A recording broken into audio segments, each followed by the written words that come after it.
व्याख्यामुद्रां कारसारसिजै पुस्तकं शङ्खचक्रे बिभ्रद्भिन्नस्फटिकरुचिरे पुण्डरीके निषण्णः अम्लानश्रीरमृतविशतेरंशभिप्लावयन् माम् आविर्भूयादनकमहिमा मानसे वागधीशः नमस्ते प्राणेश प्रणतविभवायावनिमगाः नमः स्वामिन् रामप्रियतमनमन् गुरुगुण नमस्तुभ्यं भीमप्रबलतमकृष्णेष्ट भगवन् नमः श्रीमन्मध्वप्रदिश सुदर्शन्नो जय जय श्रीगुरुभ्यो नमः नारायणं सुरगुरुं जगदेकनाथं भक्तप्रियं सकललोकनमस्कृतं च त्रैगुण्यवर्जितमजं विभुमाद्यमीशं वन्दे भवग्रम् अमरासुरसिद्धवन्द्यं नारायणं नमस्कृत्य नरं चैव नरोत्तमं देवीं सरस्वतीं व्यासं ततो जयमुदीरये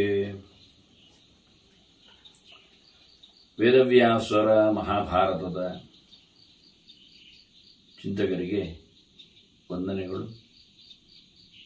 ಶಾಂತಿ ಪರ್ವದ 118ನೆಯ ಪ್ರವಚನ. ವಾಮದೇವ ಋಷಿಗಳು ಹೇಳುವ, ಸುಮನಸ್ಸು ರಾಜನಿಗೆ ಹೇಳುವ ಅನೇಕ ರಾಜಧರ್ಮಗಳ ಚಿಂತನೆಗಳು, ಅದನ್ನು ಭೀಷ್ಮ ಧರ್ಮರಾಜನಿಗೆ ಯುದ್ಧಾನಂತರದ ಸಂದರ್ಭದಲ್ಲಿ ತಿಳಿಸಿಕೊಡ್ತಾ ಇದ್ದಾನೆ. ಧರ್ಮರಾಜ ಆ ನೆಲೆಯಲ್ಲಿ ಅನೇಕ ಪ್ರಶ್ನೆಗಳನ್ನು ಭೀಷ್ಮರಲ್ಲಿ ಮತ್ತೆ ಮತ್ತೆ ಕೇಳುತ್ತಾ ಇದ್ದಾನೆ. ಹೀಗಾಗಿ ಭೀಷ್ಮರ ಅನೇಕ ಸಂವಾದಗಳನ್ನು ಧರ್ಮರಾಜನ ಮುಂದೆ ಇಡುತ್ತಾ ಇದ್ದಾರೆ. ಅಪಕೃತ್ಯ ಬಲಸ್ಥಸ್ಯ ದೂರಸ್ಥೋಸ್ಮೀತಿ ನಾಶ್ವಸೇತ್. ಒಬ್ಬ ಕಡಿಮೆ ಶಕ್ತಿ ಉಳ್ಳವನ ಮೇಲೆ ಅವನ ಮೇಲೆ ದಿಗ್ವಿಜಯ ಸಾಧಿಸಿ ಅವನನ್ನು ಸೋಲಿಸಿ ಹಿಮ್ಮೆಟ್ಟಿಸಿ ಅವನಿಗೆ ಒಂದಿಷ್ಟು ದಂಡವೋ ಮತ್ತೊಂದೋ ಹಾಕಿರುತ್ತಾನೆ. ಅಂತವನ ರಾಜ್ಯದ ಸೊತ್ತುಗಳನ್ನು ಬಹರಿಸಿರ್ತಾನೆ. ಹೀಗಾಗಿ ಅವನೇನಿನ್ನು ದುರ್ಬಲ ಇದ್ದಾನೆ, ಏನು ಪ್ರಯೋಜನ ಇಲ್ಲ, ಬಹಳ ದೂರದಲ್ಲಿ ನಾನು ಬೇರೆ ಇದ್ದೇನೆ ಎಂದು ಹೇಳಿಕೊಂಡು ಭಾವಿಸಬೇಡ. ಅದನ್ನು ಗಟ್ಟಿ ಮಾಡಿಕೊಳ್ಳಬೇಡ. ಯಾಕೆಂದ್ರೆ ಶೇನಾಭಿವತ್ ಪತಂತ್ಯೇತೆ ಶೇನಾಭಿಪತನೇರೇತೆ ನಿಪತಂತಿ ಪ್ರಮಾದ್ಯತಃ. ಗಿಡುಗ ಹೇಗೆ ಬಹಳ ದೂರದಲ್ಲಿ ಇರ್ತದೆ, ಹಾರತಾ ಇರ್ತದೆ. ಅದಷ್ಟು ದೂರದಲ್ಲಿ ಹಾರತಾ ಉಂಟಲ್ಲ ಅಂತ ಇಲ್ಲಿ ಕೋಳಿ ಮರಿ ಆರಾಮವಾಗಿ ಹಾಡ್ತಾ ಇರ್ತದೆ. ಆದ್ರೆ ಅದು ಎಷ್ಟೊತ್ತಿಗೆ ಒಮ್ಮೆಲೆ ಬಂದು ಆಕ್ರಮಣ ಹೊತ್ಕೊಂಡು ಹೋಯ್ತು ಗೊತ್ತೇ ಆಗುವುದಿಲ್ಲ. ಅಲ್ಲಿತ್ತಲ್ಲ ಮೇಲೆ, ಹೌದು. ಹಾಗಾಗಿ ಶೇನಾಭಿಪತನೈಹೀಯತೆ ನಿಪದಂತಿ ಪ್ರಮಾದ್ಯತಃ. ದೂರದಲ್ಲಿದ್ದಾನೆ ಶತ್ರು, ಅವನೇನು ದುರ್ಬಲನಾಗಿದ್ದಾನೆ, ನನ್ನಿಂದ ಸೋತಿದ್ದಾನೆ, ನಾನು ಬಹಳ ದೂರದಲ್ಲಿದ್ದೇನೆ, ನನಗೇನಾಗುವುದಿಲ್ಲ ಅಂತ ಗಡದ್ದಾಗಿ ಯೋಚನೆ ಮಾಡ್ತಾ ಆರಾಮಾಗಿರಬೇಡ. ಒಂದ್ಸರ್ತಿ ಹೋರಾಟ ನಡೆಸಿ ಬಂದ ಬಳಿಕ ಎಲ್ಲರೂ ಯೋಚನೆ ಮಾಡ್ತಾ ಇರ್ತಾರೆ. ಹಾಗಾಗಿ ನಾವು ಯಾವತ್ತೂ ಸನ್ನದ್ಧರಾಗಿರಬೇಕು ಅಂತ ತಿಳಿಸ್ತಾರೆ. ಎಚ್ಚರ ತಪ್ಪಿರಬಾರದು. ದೃಢ ಮೂಲಸ್ತು ಅದುಷ್ಟಾತ್ಮ ವಿದಿತ್ವ ಬಲಂ ಆತ್ಮನಃ ಅಬಲಾನ್ ಅಭಿಯುಂಜೀತ ನತು ಯೇ ಬಲವತ್ತರ. ಈಗ ಹೋರಾಟ ಮಾಡುವುದಾದರೂ ನಮಗಿಂತ ಹೆಚ್ಚಿನ ಬಲಿಷ್ಠರಲ್ಲಿ ಅಲ್ಲ, ದುರ್ಬಲರಲ್ಲಿ ಮಾತ್ರ ಅನ್ನೋದೊಂದು ಮುಖ. ಆಗ ಈತ ಬಹಳ ಚೆನ್ನಾಗಿ ತನ್ನ ಮನಸ್ಸನ್ನು ಗಟ್ಟಿ ಮಾಡಿಕೊಂಡಿರಬೇಕು. ಇವನಲ್ಲಿ ಸೈನ್ಯ ಗಟ್ಟಿಯಾಗಿರಬೇಕು. ದೃಢ ಮೂಲಃ ಅದುಷ್ಟಾತ್ಮ, ಯಾವುದೋ ರೀತಿಯಾಗಿಯೂ ಅವನಿಗೆ ಯಾರು ಸಹ ಕೈ ಕೊಡದಂತೆ ಗಟ್ಟಿಯಾಗಿ ಅವನು ಇರಬೇಕು. ತನ್ನ ಬಲ ಎಷ್ಟು ಅಂತ ಚೆನ್ನಾಗಿ ತಿಳಿದಿರಬೇಕು. ಇಂಥವನು ಹೋರಾಟ ಮಾಡುವಾಗಲೂ ಒಂದು ಗಮ್ಮತ್ ಇರುತ್ತೆ. ತನ್ನ ಬಲಕ್ಕಿಂತ ಕಡಿಮೆ ಬಲದವರ ಮೇಲೆ ಹೋರಾಟವನ್ನು ನಡೆಸಬೇಕು, ಒಂದು ಮುಖ. ಇನ್ನೊಂದು, ಹೋರಾಟದಲ್ಲಿ ಅಬಲರನ್ನು ಬಿಟ್ಟು ಹೋರಾಟದಲ್ಲಿ ಗೆಲ್ಲಿಸಬೇಕು. ಬಹಳ ಬಿಗುವಾಗಿ ಇವರನ್ನು ಕಳಿಸಿ ಅಲ್ಲ. ಅದರಿಂದಲೇ ತನ್ನ ಸೈನ್ಯದ ಗಟ್ಟಿತನವನ್ನು ಆತ ಬೆಳೆಸಬೇಕಾಗ್ತದೆ ಅಂತ. ವಿಕ್ರಮೇಣ ಮಹೀಂ ಲಬ್ಧ್ವಾ ಪ್ರಜಾ ಧರ್ಮೇಣ ಪಾಲಯನ್ ಆಹವೇ ನಿಧನಂ ಕುರಿಯಾತ್ ರಾಜ ಧರ್ಮಪರಾಯಣ. ಯಾಕೆ ಯಾಕೆ ಯುದ್ಧ ಯಾಕೆ ಕೇಳಿದರೆ, ಯುದ್ಧದಲ್ಲಿ ಸಾಯುವುದೇ ರಾಜರಿಗೆ ಹೇಳಿಸಿದ ಧರ್ಮ. ಆಹವೇ ನಿಧನಂ ಕುರಿಯಾತ್, ರಾಜ ಧರ್ಮಪರಾಯಣನಾಗಿದ್ದರೆ ಕ್ಷತ್ರಿಯ ಧರ್ಮದ ಪಾಲನೆ ಹೌದು ಅಂತಾದ್ರೆ, ಸ್ವಧರ್ಮದ ಆಚರಣೆ ಅಂತ ಅರ್ಥ ಮಾಡಿಕೊಂಡ್ರೆ ರಾಜ ಗೆಲ್ಲಬೇಕು. ಹೇಗೆ? ಪಿತೂರಿಯಿಂದಲ್ಲ, ವಿಕ್ರಮದಿಂದ, ಪರಾಕ್ರಮದಿಂದ, ಹೋರಾಟದಿಂದ.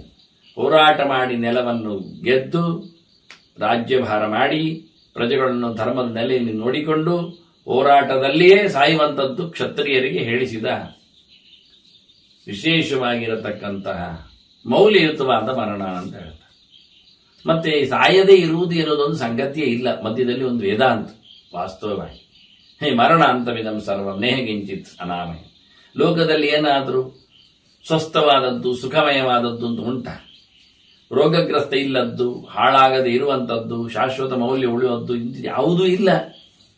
ಸೃಷ್ಟಿಯಲ್ಲಿ ಬಂದ ಬಳಿಕ ಅದಕ್ಕೊಂದು ಕೊನೆ ಇದೆ, ಮತ್ತೆ ಅದಕ್ಕೆ ಸವಕಳಿಯೂ ಇದೆ. ಹಾಗಾಗಿ ಪರಿಶುದ್ಧವಾದಂತಹ ಜಗತ್ತು ಎನ್ನುವುದು ಲೋಕದಲ್ಲಿ ಇಲ್ಲ. ಎಲ್ಲವೂ ಹಾಳಾಗುವುದೇ, ಹೊಳಾಗುವುದೇ, ಹೊರಟೋಗುವುದೇ, ಇಲ್ಲವಾಗುವುದೇ. ಆದ್ದರಿಂದ ನಾಶ ಎನ್ನುವುದು ಪ್ರತಿಯೊಂದಕ್ಕೂ ಇರತಕ್ಕಂತಹ ಸ್ವಭಾವ, ಹುಟ್ಟಿದ್ದಕ್ಕೆ ಕೊನೆ ಇದೆ ಎನ್ನುವುದನ್ನು ಗಟ್ಟಿ ಮಾಡಿಕೊಂಡ್ರೆ, ಕ್ಷತ್ರಿಯರಿಗೆ ಹೋರಾಟದಲ್ಲಿಯೇ ಕೊನೆ ಎನ್ನುವುದನ್ನು ಅರ್ಥ ಮಾಡಿಕೊಂಡಾಗ ಸಹಜವಾದ ವಾದದಲ್ಲಿ ಏನಿದೆ ಯೋಚನೆ ಅಂತ ಹೇಳುತ್ತಾನೆ. ವಾಸ್ತವವಾಗಿ ರಾಜನಿಗೆ ಬೇಕಾಗಿರತಕ್ಕಂಥ ಪಂಚ ಮೌಲ್ಯಗಳು ಯಾವುದು ಅಂದ್ರೆ, ರಕ್ಷಾಧಿಕರಣಂ, ಯುದ್ಧಂ, ತಥಾ ಧರ್ಮಾನುಶಾಸನಂ, ಮಂತ್ರಚಿಂತ, ಸುಖಂ ಕಾಲೆ, ಪಂಚಭಿಹಿ ವರ್ತತೆ ಮಹಿ. ರಾಜನಿಗೆ ಬೆಳವಣಿಗೆ ಉಂಟು ಅಂದ್ರೆ, ದೇಶ ಬೆಳೆದಿದೆ ಅಂದ್ರೆ ಇಷ್ಟ ಅಂಶಗಳಲ್ಲಿ ಅಂತ ಹೇಳ್ತಾನೆ. ಒಂದು ಮುಖ್ಯವಾಗಿ ಅವನ ಕೋಟೆ ಕೊತ್ತಳಗಳು, ಯಾವ ನೆಲೆಯಲ್ಲಿ ತನ್ನ ದೇಶಕ್ಕೆ ಭದ್ರತೆಯನ್ನು ಮಾಡಿದ್ದಾನೆ ಅನ್ನುವುದರ ಮೇಲೆ. ಮೊದಲಿಗೆ ಭದ್ರತೆ, ಪ್ರಜೆಗಳಿಗೆ ಅತ್ಯಂತ ಮುಖ್ಯವಾಗಿರತಕ್ಕಂಥ ಪ್ರೊಟೆಕ್ಷನ್, ರಕ್ಷೆ. ಅದರೊಟ್ಟಿಗೆ ಯುದ್ಧ, ಹೋರಾಟಕ್ಕೊಂದೊಮ್ಮೆ ಬಂದ್ರೆ ಅವರನ್ನು ಸದೆಬಡಿಯುವ ಬೇಕಾದಷ್ಟು ಸೈನ್ಯ ಸಂಪತ್ತು, ಅದಕ್ಕೆ ತಯಾರಿ, ಅದಕ್ಕೆ ಹೋರಾಟ. ಆ ಬಳಿಕ ಮತ್ತೊಂದು ತಥಾ ಧರ್ಮಾನುಶಾಸನ, ಶುದ್ಧವಾದಂತಹ ಆಡಳಿತ, ಪರಿಶುದ್ಧವಾದ ನೆಲೆಯಲ್ಲಿ ಸತ್ವಪೂರ್ಣವಾಗಿರತಕ್ಕ ಧಾರ್ಮಿಕ ಮೌಲ್ಯದ ಜೊತೆಯಲ್ಲಿ ದೇಶದ ಸುಭಿಕ್ಷೆಯನ್ನು ನೋಡುವ ವ್ಯವಸ್ಥೆ. ಹಾಗೆಯೇ ಮಂತ್ರಚಿಂತ, ಚೆನ್ನಾಗಿ ಆಲೋಚನೆ, ಆಡಳಿತ ನಡೆಸಬೇಕಾದ್ರೆ ಹೇಗೆ ಮಾಡಬಹುದು, ಏನಾಗ್ತದೆ, ಜನಗಳ ಕ್ಷೇಮದ ಕತೆ ಹೇಗೂ, ಶತ್ರುಗಳ ಪರಾಜಯ ಯಾವ ನೆಲೆಯಲ್ಲಿ, ಒಳಗೆ ದೇಶದಲ್ಲಿ ಪ್ರೊಡಕ್ಷನ್ಸ್ಗಳು, ಆರ್ಥಿಕ ವ್ಯವಸ್ಥೆಗಳು, ಈ ಎಲ್ಲ ಟೋಟಲಿ ಯಾವುದೇ ಪ್ರೀ ಪ್ಲಾನ್ ಇಲ್ಲದೆ, ಯೋಚನೆಗಳಿಲ್ಲದೆ, ಸಲಹೆಗಳಿಲ್ಲದೆ, ಚಿಂತನೆಗಳಿಲ್ಲದೆ ಏನು ನಡೆಯುವುದಿಲ್ಲ. ಅದರ ಬೆನ್ನೆಯಿಂದ ಬಹಳಷ್ಟು ತಯಾರಿ ಬೇಕು, ಆಲೋಚನೆಯ ತಯಾರಿ. ಹೇಳದೆ ಕೇಳದೆ ಹೋಗಿ ಕಟ್ಟಿ ಒಡೆಯುವುದು, ಬಿಡುವುದು, ಬೀಳಿಸುವುದು, ಮತ್ತೆ ನೋಡುವ, ಇನ್ನೊಂದು ನೋಡುವ ಅಲ್ಲ. ಹೇಗೆ ಮಾಡಿಕೊಂಡರೆ ಏನಾಗತ್ತೆ ಅಂತ ಸುಲಭವಾದ ವಿಷಯ ಅಂದ್ರೆ ಚೆಸ್ ಆಡುವಾಗ ಗೊತ್ತಾಗತ್ತೆ. ಯಾವುದರ ನಡೆಯನ್ನು ಯಾವ ಕೋಣೆಯಲ್ಲಿ ಎಷ್ಟಂಶದಲ್ಲಿ ಇರಬೇಕೆನ್ನುವುದನ್ನು ಯೋಚನೆ ಮಾಡಿಕೊಂಡು 10 ಕಡೆಯ ಯೋಚನೆಗಳಲ್ಲಿ ಯಾವುದನ್ನು ಮುಖ್ಯವಾಗಿರಿಸಿಕೊಳ್ಳಬೇಕು ಅಂತ ಲೆಕ್ಕ ಹಾಕಿ ಇಡುವಂಥದ್ದು. ಪ್ರತಿಯೊಂದನ್ನು ಇಟ್ಟು ಹಿಂದೆ ತೆಗೆದು, ಪ್ರತಿಯೊಂದನ್ನು ಇಟ್ಟು ಹಿಂದೆ ತೆಗೆದು, ಅದು ಆಡುವಂಥದ್ದೆಲ್ಲ ಆಡುವ ಮೌಲ್ಯವೂ ಅಲ್ಲ. ಇದಾದ್ರೆ ಹೇಗಾಗ್ತದೆ ನೋಡುವ, ಅದಾದ್ರೆ ಹೇಗಾಗ್ತದೆ ನೋಡುವ, ಹಾಗೇನಿಲ್ಲ. ಹಾಗಾದ್ರೆ ಎಲ್ಲಿ ಕಟ್ಟಿ, ಎಲ್ಲಿ ಬಿಚ್ಚಿ, ಎಲ್ಲಿ ಒಡೆದು, ಎಲ್ಲಿ ತೂರಿ, ಎಲ್ಲಿ ಹಾಕಿ, ಎಲ್ಲಿ ಏನು, ಅದು ಆಗುವುದಲ್ಲ. ಮೊದಲೇ ಯಾವ ದೊಡ್ಡ ಸೈಜಿನ ನಮಗೆ ನಿವೇಶನ ಬೇಕಾಗ್ತದೆ, ಎಲ್ಲಿ ಬೇಕಾಗ್ತದೆ, ಹೇಗೆ ಬೇಕಾಗ್ತದೆ ಎನ್ನುವುದನ್ನು ವ್ಯವಸ್ಥಿತವಾಗಿ ನೋಡಿಕೊಂಡು ಆ ನಂತರ ಅದಕ್ಕನುಗುಣವಾದಂತಹ ವ್ಯವಸ್ಥೆಯನ್ನು ಮಾಡುವುದು. ಇದು ಮಂತ್ರಚಿಂತ ಅಂತ. ವ್ಯಕ್ತಿ ಪೂರ್ವಭಾವಿಯಾಗಿ ಚಿಂತನೆ ಮಾಡಿಕೊಳ್ಳದೆ ಯಾವ ಕೆಲಸವನ್ನು ಎಂದೂ ಹೇಗೂ ಮಾಡಲಿಕ್ಕೆ ಆಗುವುದಿಲ್ಲ. ಇದು ರಾಜನ ಧರ್ಮದಲ್ಲಿ 5 ಅಂಶಗಳು. ಮಂತ್ರಚಿಂತ, ಸುಖಂ ಕಾಯ, ಪ್ರಜೆಗಳಿಗೆ ಒಳ್ಳೆ ರೀತಿಯಾದ ಸೌಕರ್ಯ, ಸುಖ, ನೆಮ್ಮದಿ. ಇದು ಮುಖ್ಯವಾದಂತಹ ರಾಜ್ಯದ ಒಂದು ಏಳಿಗೆಯಲ್ಲಿರತಕ್ಕಂಥ ಮೂಲವಾದ, ಇದು ಪಂಚಾಂಗಗಳು, ಮೂಲ ಅಂಶಗಳು ಅಂತ. ಇದನ್ನು ಇಟ್ಟುಕೊಂಡು ನಡೆಸಿಕೊಡಬೇಕಾದ್ರೆ ಇದನ್ನು ರಾಜ್ಯ ಮಾಡಿಕೊಡಬೇಕು, ಇಂಪ್ಲಿಮೆಂಟ್ ಮಾಡಬೇಕು, ನಡೆಸಬೇಕು. ಅದರಿಂದ ಅವನಿಗೆ ವಿಶೇಷವಾದಂತಹ ಬೆಲೆ ಬರ್ತದೆ, ಕೀರ್ತಿಶಾಲಿ ಆಗ್ತದೆ, ಎಲ್ಲ ಸರಿ. ಒಬ್ಬನಿಂದ ಆಗ್ತದ? ನೈತಾನ್ಯಕೇನ ಶಕ್ಯಾನಿ ಸಾತತ್ಯೇನ ಅನುವೀಕ್ಷಿತು. ಇದರ ಮೇಲೆ ಪೂರ್ಣವಾದಂತಹ ಪರಿವೀಕ್ಷಣೆ, ನಡೆ ತಿಳಿಯುವಂಥದ್ದು ಎಲ್ಲ ಒಬ್ಬನಿಂದ ಆಗುವುದಿಲ್ಲ.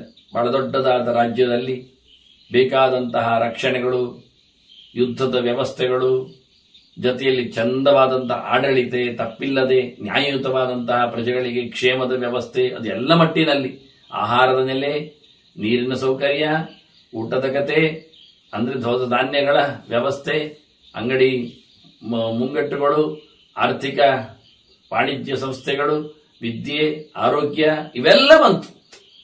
ಇವೆಲ್ಲವನ್ನು ಬಹಳ ಚೆನ್ನಾಗಿ ಅಂದ್ರೆ ಸುಖಂ ಕಾಲೆ ಎನ್ನುವುದರಲ್ಲಿ ಆಯ್ತು. ಅವರವರಿಗೆ ಬೇಕಾದ ಮಳೆಗಾಲದಲ್ಲಿ ಬೇಕಾದ ವ್ಯವಸ್ಥೆ, ಚಳಿಗಾಲದಲ್ಲಿ ಹೇಳಿದ ಹಾಗೆ, ಬೇಸಿಗೆ ಕಾಲದಲ್ಲಿ ಈ ನೀರಿನ ಬರವನ್ನು ನೀಗಿಸುವ ವ್ಯವಸ್ಥೆ, ಮಳೆ ನೀರು ಹರಿಯುವ ವ್ಯವಸ್ಥೆ, ಅತ್ತ ಇತ್ತ ಓಡಾಡಿಕೊಳ್ಳಬೇಕಾದ ಸಾರಿಗೆ ಎಲ್ಲ ಬಂತು.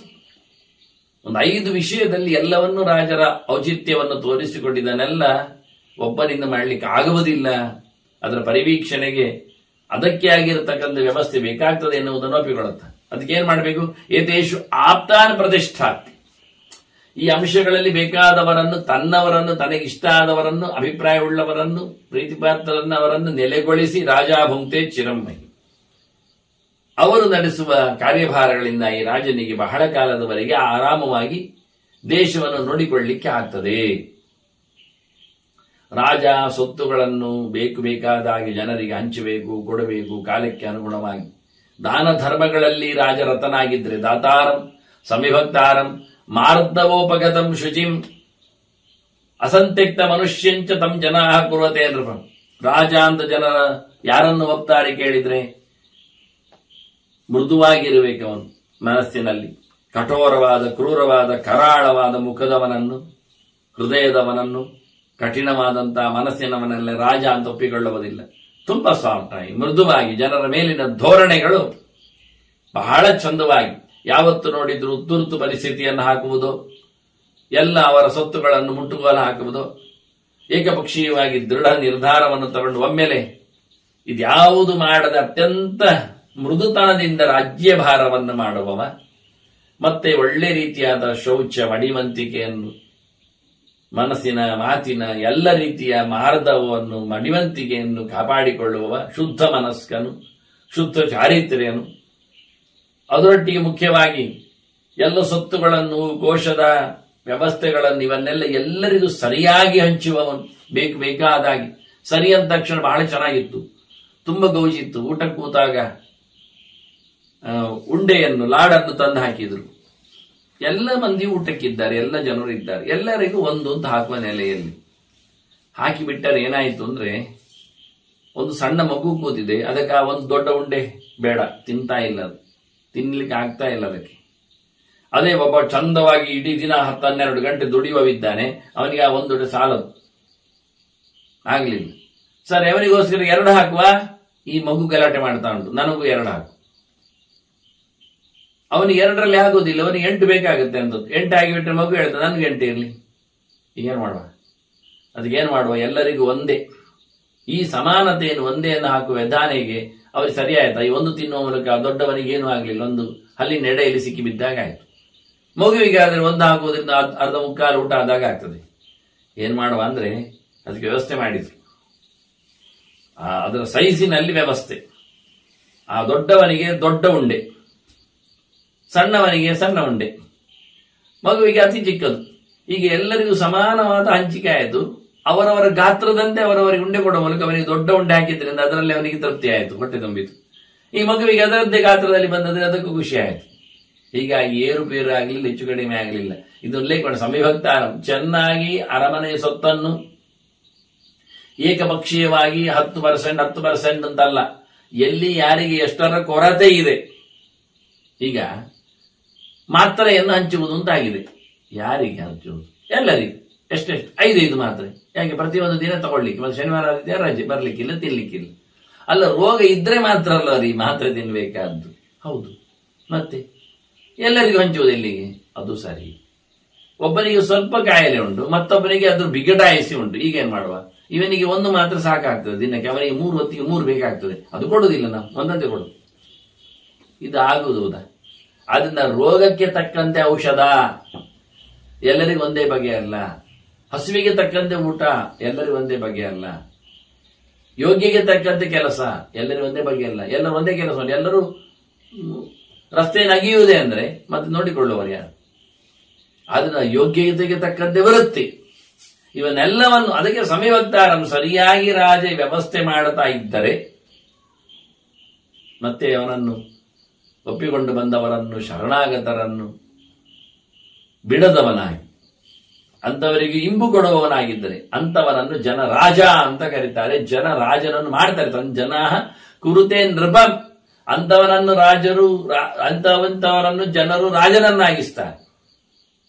ಅವನಿಗೆ ಯೋಚನೆಯನ್ನು ಕೇಳಿದರೆ ಪ್ರಜೆಗಳ ಆತ್ಯಂತಿಕವಾದ ಶ್ರೇಯಸ್ಸು, ಸ್ವಾರ್ಥವನ್ನು ಮರೆತು ಆತ್ಮನೋ ಮತ ಮುತ್ಸೃಜ್ಯ, ತನ್ನ ಅಭಿಪ್ರಾಯದ ಪ್ರಶ್ನೆ ಅಲ್ಲ, ಅವನು ಶಾಸ್ತ್ರದಲ್ಲಿ ತಿಳ್ಕೊಂಡಿದ್ದಾನೆ, ಜನರಲ್ಲಿ ಕೇಳಿಕೊಂಡಿದ್ದಾನೆ, ಆಗಬೇಕಾದ ಕಥೆಯನ್ನು ನೆನಪಿಸಿಕೊಂಡಿದ್ದಾನೆ. ಅಸ್ತು ನೈಶ್ರೇಯಸಂ ಶ್ರುತ್ವ ಜ್ಞಾನಂತ ಪ್ರತಿಬದ್ಧತೆ, ಆತ್ಯಂತಿಕವಾದ ಒಳಿತು ಔನ್ನತ್ಯ ಆಗಬೇಕು. ಈಗ ಅಲ್ಲ, ಈಗ ಪ್ರಿಯವಾಗುವಂತೆ ಅಲ್ಲ. ಈಗ ಜನರು ತಮಗೆ ಪ್ರಿಯ ಆಗುವಂಥದ್ದನ್ನು ಕೇಳಬಹುದು.